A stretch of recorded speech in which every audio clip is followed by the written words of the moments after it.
Hello friends, market की अपनी एक लैंग्वेज होती है कि स्टॉक को टेक्निकली रीड करने के लिए हमें एक चार्ट को देखना पड़ता है और for exact market price action we use Japanese candlesticks. There is three types of main candlesticks: bullish, neutral and a bearish. अब ये वही कैंडलस्टिक्स हैं जिसको हम रेड एंड ग्रीन या फिर आजकल ट्रेंड में कुछ ब्लैक एंड व्हाइट है, बट हम एज अ बिगिनर ट्रेडर बात करेंगे इन अ red and green signals.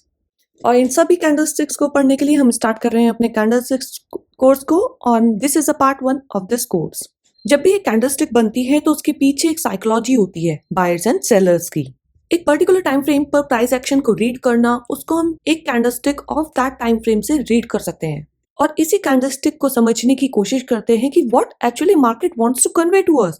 Actually हमारे से मार्केट बोलना क्या चाहता है, या फिर हम कह सकते हैं कैंडलस्टिक एक रोल प्ले करता है between a communication of market and a trader. अब जब ये कैंडलस्टिक इतना इंपॉर्टेंट है तो उसको अंडरस्टैंड करना भी इतना इंपॉर्टेंट है कि कौन सी कैंडलस्टिक का क्या मतलब है। एंड इसी में स्टार्ट करते हैं फॉर्मेशन ऑफ कैंडलस्टिक। एक कैंडलस्टिक का फॉर्मेशन दो पार्ट में होता है, एक है बॉडी, दूसरा है wick. Body is the maximum range of action in a candlestick, या फिर किसी भी कैंडलस्टिक में आइदर अ बायर और अ सेलर कौन स्ट्रॉन्ग था ये हमें बताती है a body of a candlestick. Wick होता है शोज द लोएस्ट और द हाईएस्ट पार्ट और the reach of a candlestick, but उसमें वॉल्यूम ना हो। Friends, after watching this complete candle course I am sure आपको कोई और कोर्स देखने की जरूरत नहीं पड़ेगी। तो हम इस वीडियो में डिस्कस करेंगे कौन से टाइप की कैंडल है, कैसे उसको आइडेंटिफाई करेंगे at the time of trade और कैसे हम उस कैंडल को ट्रेड करेंगे। As a beginner it's very important कि आप हर कैंडलस्टिक को बहुत माइन्यूटली समझें, because in a market beginners यही गलती करते हैं, वो चार्ट में इतना खो जाते हैं कि मार्केट उनसे क्या कहना चाहता है वो भूल ही जाते हैं। बट जैसे मैंने पहले भी कहा, candlestick tell us the language of the market, पर इस लैंग्वेज को सही से अंडरस्टैंड करने के लिए हमको इसे कंबाइन करना पड़ता है with a price action. So in this video हम सही भी कैंडलस्टिक्स को सपोर्ट एंड रेजिस्टेंस पर रीड करना, उनकी डिमांड सप्लाई रेंज को सब रीड, कैंडलस्टिक्स की साइकोलॉजी बिहाइंड देयर फॉर्मेशन को समझना और levels to trade a candle. So let's start with understanding a candlesticks. So हमारी पहली कैंडल है hammer. Hammer is a bullish reversal candle. It's a bullish candlestick that can be seen after a downtrend, और इस candle का colour either it's red और अ green वो matter नहीं करता।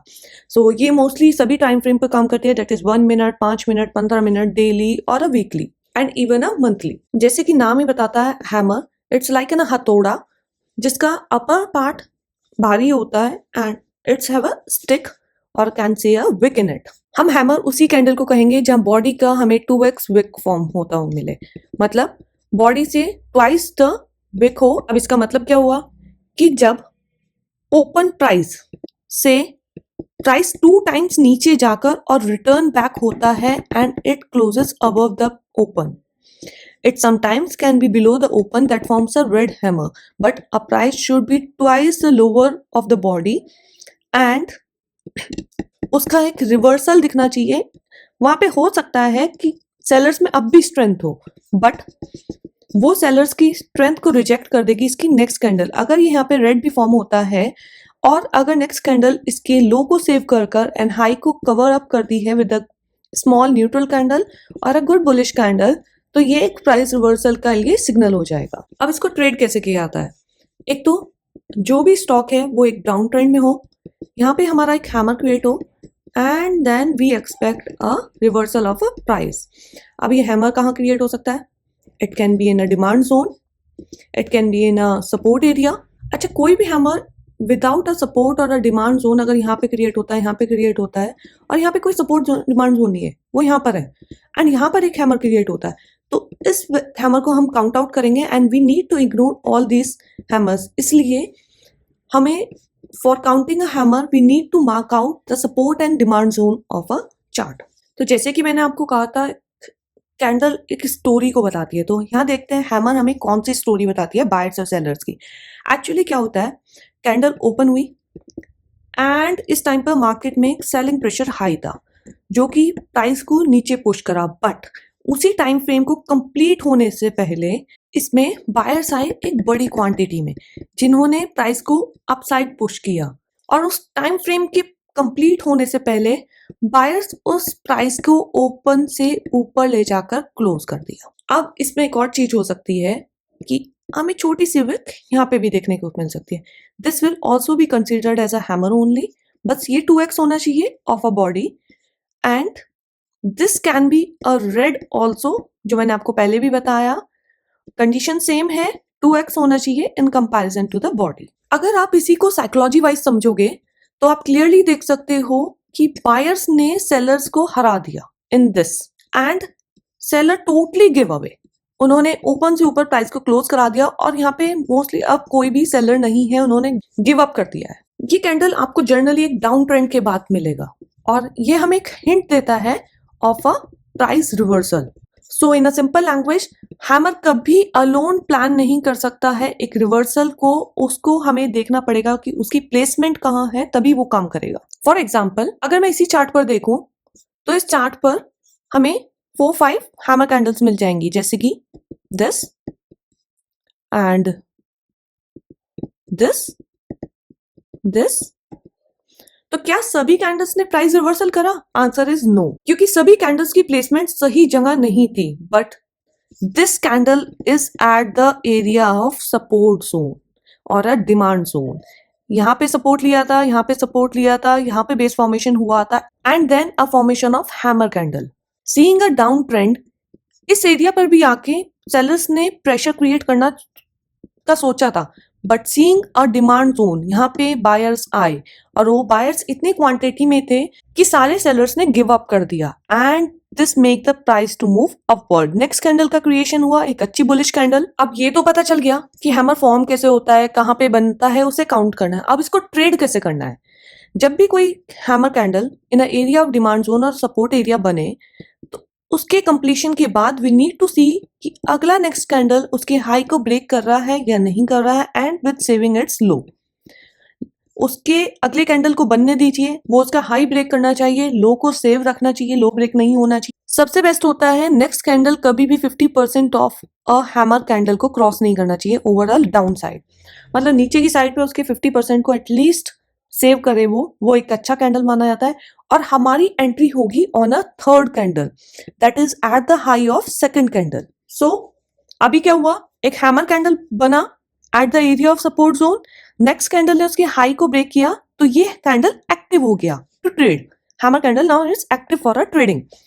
तो अब क्या करेंगे, हम इसके हाई पर ट्रेड प्लेस करेंगे अपनी, और इसका स्टॉप लॉस रहेगा just below the low of the hammer candle. अगर आप इन सभी पॉइंट्स को, that a formation of hammer candle at the support और a demand zone, it should be a hammer candle, and अगली कैंडल को उसका हाई ब्रेक करना चाहिए, एंड अगर पॉसिबल है तो वो 50% above the hammer candle save होनी चाहिए. और थर्ड कैंडल में हम अपना ऑर्डर प्लेस करेंगे एंड एसएल रखेंगे बिलो द हैमर कैंडल लो. अब इसमें क्या होता है, हमारी probability of winning a trade बढ़ जाती है. इसका टारगेट कैसे अचीव होगा?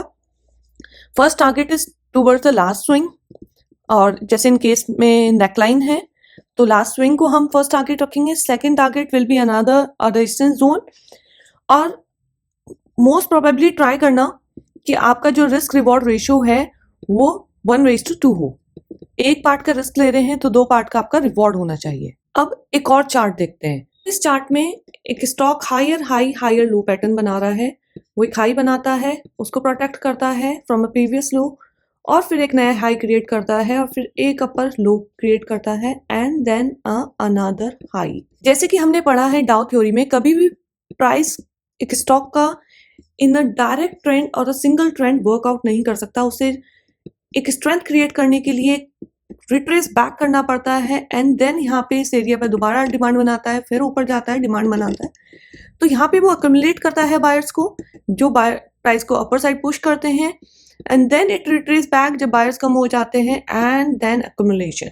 तो एक प्रोसेस होता है वर्किंग ऑफ अ स्टॉक में. हमने पिछली बार सीखा था अगर डाउन ट्रेंड में जाकर कोई हैमर कैंडल बनती है तो उसे कैसे ट्रेड करना है. इसमें हम सीखेंगे अगर कोई भी अप ट्रेंड प्राइस में अगर प्राइस रिट्रेस बैक कर रहा है और सपोर्ट एरिया पे एक हैमर कैंडल प्लेस कर रहा है, तो हम वहां पे अपनी ट्रेड प्लेस कर सकते हैं, और हम टारगेट रखेंगे टूवर्ड्स द प्रीवियस हाई और प्रीवियस स्विंग हाई. इसका टारगेट आप फिबोनाची रिट्रेसमेंट से भी ले सकते हैं, और उस पर भी मैं एक वीडियो बनाऊंगी. इस कैंडलस्टिक को बेटर समझने के लिए एक और चार्ट देखते हैं. अब इस चार्ट में एक ट्रेंड रिवर्सल देखा हमने, एंड देन इट चेंजेस इस ट्रेंड टुवर्ड्स द डाउनवर्ड, और फिर उसी सपोर्ट एरिया पे एक हमें हैंडल कैंडल फॉर्म होती हुई दिखी।